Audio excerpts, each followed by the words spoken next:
اور ہمارے مختلف میڈیا آنر صاحبان اور رپورٹر صاحبان، آپ سب کا بھی شکریہ. چونکہ لمبی گفتگو ہو چکی ہے تو راوی صاحب نے بڑی ڈیٹیل میں بات کی ہے. شمس میر نے کچھ سوالات اٹھائے ہیں، اس کے بعد میرے بعد مشال ملک صاحبہ بات کریں گی.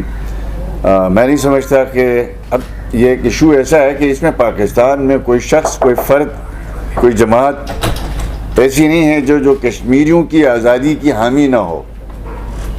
کوئی فرد بھی نہیں ہے، ڈھونڈ کے بھی کوئی ایسا بندہ نہیں ملتا. پاکستان کی ساری جماعتیں سمجھتی ہیں، ان کا منشور میں لکھا ہوا ہے کشمیر کی آزادی. تو اب دیکھنا یہ ہے کہ آخر ہم جب 5 فروری مناتے ہیں یا کشمیر کے حوالے سے کوئی بھی دن مناتے ہیں تو لوگوں کی حاضری نہ ہونے کے برابر ہوتی ہے. اس کی کیا وجہ ہے؟ میں مظفر آباد ہر سال جاتا رہا ہوں 5 فروری. وہاں پہ افسوس سے کہنا پڑتا ہے کہ ہمارے 5 فروری میں سکولوں کے بچوں کو بلایا جاتا ہے سرکاری طور پہ. یہ حالت ہے. دعوے جذبے ہمارے بڑے ہیں، نعرے ہمارے بہت بڑے ہیں. اب قرآن مجید میں تو اللہ رب العزت نے آپ سے یہی کہا ہے، یہ حکم ہے اور یہ آزمودہ ہے کہ علامہ اقبال نے جس کا ترجمہ اسی طرح سے کیا، خدا نے آج تک اس قوم کی حالت نہیں بدلی، نہ ہو جس کو خیال اپنے حالت آپ بدلنے کا. اب آپ دیکھیں یار، یہ دروازہ بند کر دیکھیں. تو مختصر یہ ہے کہ مجھے تھوڑا بہت ٹریک 2 کانفرنسز میں جانے کا اتفاق ہوا، ہندوستان، جموں کشمیر، سری نگر. تو ویسے حضرت تفنن چونکہ آپ سب بور ہو گئے ہیں بڑی جو ہے وہ تفصیلی گفتگو سن کے، تو سری نگر سٹیزن فورم نے ہمارے جو میرے ساتھ جو لطیف اکبر صاحب بھی تھے، کافی سارے ہم ساتھی تھے، تو میں اسٹیج پہ اسی طرح بڑی جذباتی سی گفتگو کر رہا تھا مذہب کی بنیاد پہ. کشمیر ہمارا ہے، مسلمان ہیں ہم لوگ، فلاں فلاں فلاں. تو تقریر ختم کر کے میں نیچے بیٹھا. ہاں، میں نے اس میں ایک بات یہ بھی کی، چلو تھوڑا مزاح ہو جائے اس کے حوالے سے سمجھنے کے لیے. تو مجھے تیسرا دن تھا سری نگر میں. ہمارا گلگت میں علاقہ ہے کشروٹ، جس کے بارے میں کہا جاتا ہے یہ کشمیری ہیں، یہ سری نگر سے آئے. تو ہمیں آج تک کوئی تاریخ نہیں ملتی ہے. اب یہ شمس میر صاحب ہیں، یہ تو ان کے والد صاحب آئے ہیں سری نگر سے. ہمارے والدین جو آئے ہیں، 3ری 4تھی پیڑھی آئی ہے، پتہ نہیں چل رہا ہے کہ کہاں سے ہے، کس طرح کی ہے. تو میں اس سفر میں معلوم کرنا چاہ رہا تھا.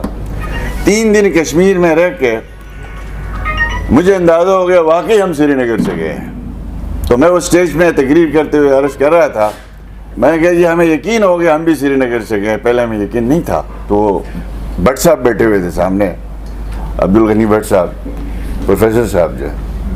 انہوں نے کہا کیسے یقین آیا؟ میں نے کہا ایسے کہ مجھے کشروٹ میں بھی کوئی جو ہے کارکن نہیں ملتا، سارے ہی صدر ملتے ہیں، اور سری نگر میں بھی مجھے سارے ہی صدر مل رہے ہیں، کوئی کارکن یہاں نظر نہیں آتا. تو وہ حضرات تفنن نے عرض کرتا ہوں، وہاں کافی ہنسی مذاق بھی ہوا. تو ایک چیز تو یہ ہے کہ ہم کشمیریوں کا آپس میں اتفاق ہے کہ ہمارا آپس میں اتفاق نہیں ہوگا. یہ ہماری آزادی کے راستے میں سب سے بڑی رکاوٹ ہے. ہم میں سے ہر ایک نے اپنی ایک 1.5 انچ کی مسجد بنائی ہے. کیا اتنا بڑا ادھر وہ قربانیاں دے رہے ہیں، کیا حال ہے. ہم بیان کرتے ہیں 70,000 لوگ شہید ہو گئے. ہم کیا کر رہے ہیں یہاں پہ؟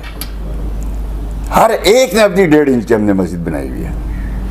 اور ایشو کو اتنا سینسٹیو بنا دیا کہ خاص طور پر ہماری اسٹیبلشمنٹ نے، ان جرنیلوں نے جس نے 40 سال اس ملک میں اقتدار سنبھالا، اور انہوں نے کبھی جہاد کو پروموٹ کرنے کے لیے ٹھیکہ لیا، کبھی جہاد کو سرے سے ختم کرنے کے لیے جو ہے دنیا سے جو ہے مدد دی. آج ان کا ذکر نہیں ہوتا. سب ہم لگے ہوتے ہیں وہ غریب پولیٹیشین جو 2-2.5 سال کے لیے آ جاتا ہے، پراکسی جو ہے وہ RCC حکومتوں کے لیے. ان کی تو ہم جو ہے وہ سب کے سب ہم تیار ہیں. ہم پاکستان میں اگر کوئی شخص ڈکٹیٹر ہو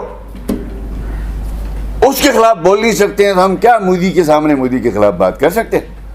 یہ ہمارا حال ہے. افسوس سے کہنا پڑتا ہے.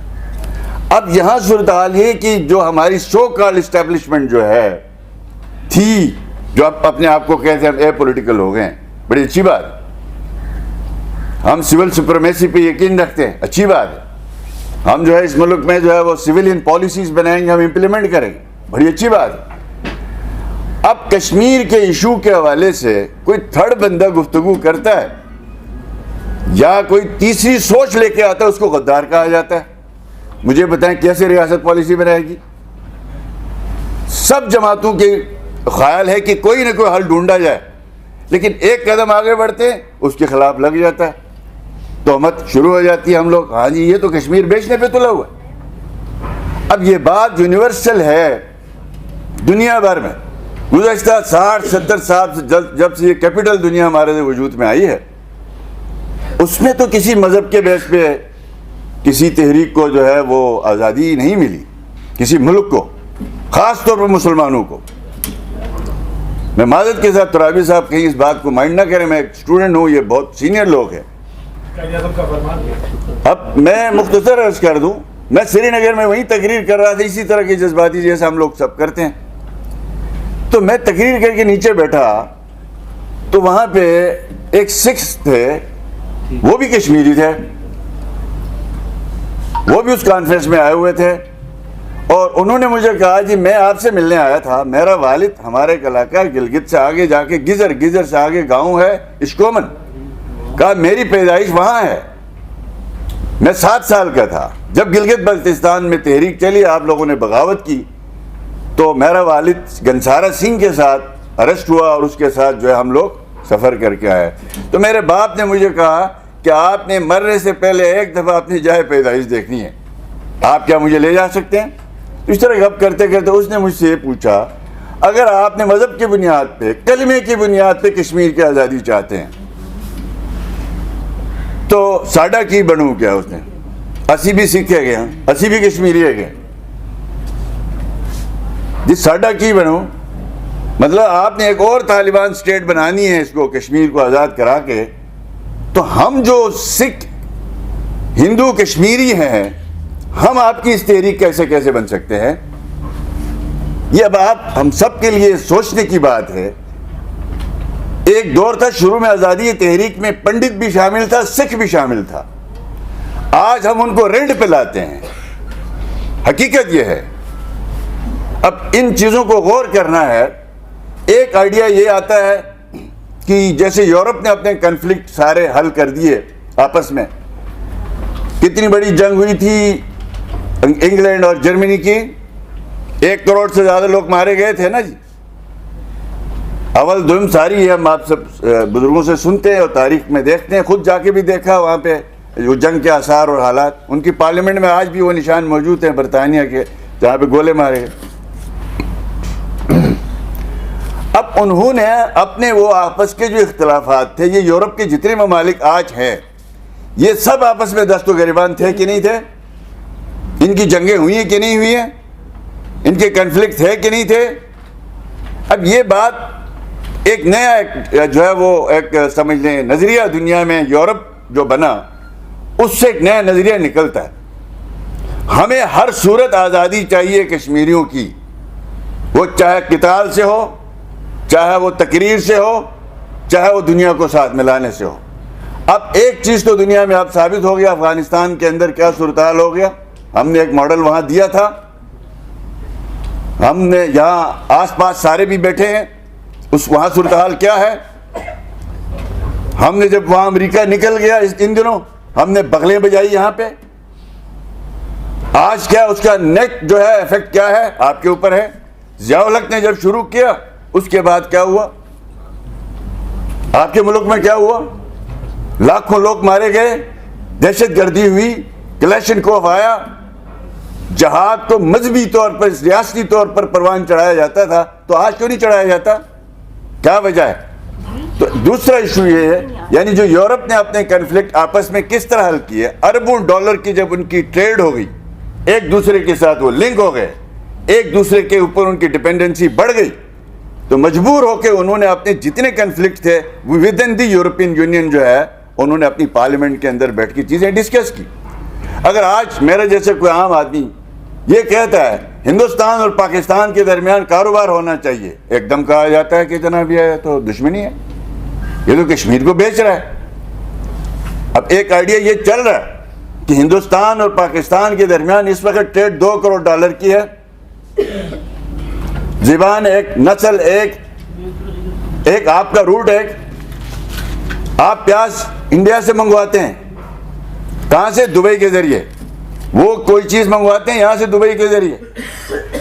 اگر آپ کی 4 سے 5 ارب ڈالر کی ٹریڈ ہوتی ہے، مثال دے رہا ہوں، ایک تجویز آتی ہے، آ رہی ہے کہیں نہ کہیں یہ بات ہوتی ہے کہ ان دونوں ملکوں کے درمیان ٹریڈ ہوتی ہے اور وہ ٹریڈ دونوں ملکوں میں معاشی بحالی کا ایک سبب بنتی ہے، تو وہ جو سرمایہ دار طبقہ ہے یا جو اس سے بینیفیشری ہوگا وہ دباؤ ڈالے گا دونوں حکومتوں پہ، بھائی ایشوز کو حل کرو، ہم نے اس کو آگے لے کے جانا ہے.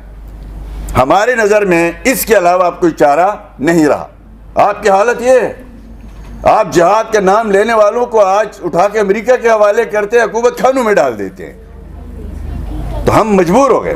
لہذا ہمیں یہ سوچنا چاہیے کہ کشمیر کے حوالے سے اگر ہم سمجھیں گے کہ جو میں سوچتا ہوں وہی صحیح ہے، باقی سب غلط ہے، تو میں نہیں سمجھتا کہ کوئی ڈائلاگ ہو سکے گا، کوئی بات چیت ہو سکے گی. سیاسی جماعتوں کو اسپیس دینی چاہیے. خان صاحب نے گلگت بلتستان میں آ کے اعلان کر دیا کہ ہم اس کو صوبہ بنائیں گے GB کو. میں موجود تھا. اس کشمیر کاس کی وجہ سے میں نے عمران خان جیسے شخص کی گلگت میں باقاعدہ استقبال کیا. ان دنوں مودی گیا ہوا تھا انڈیا، وہاں کرفیو تھا.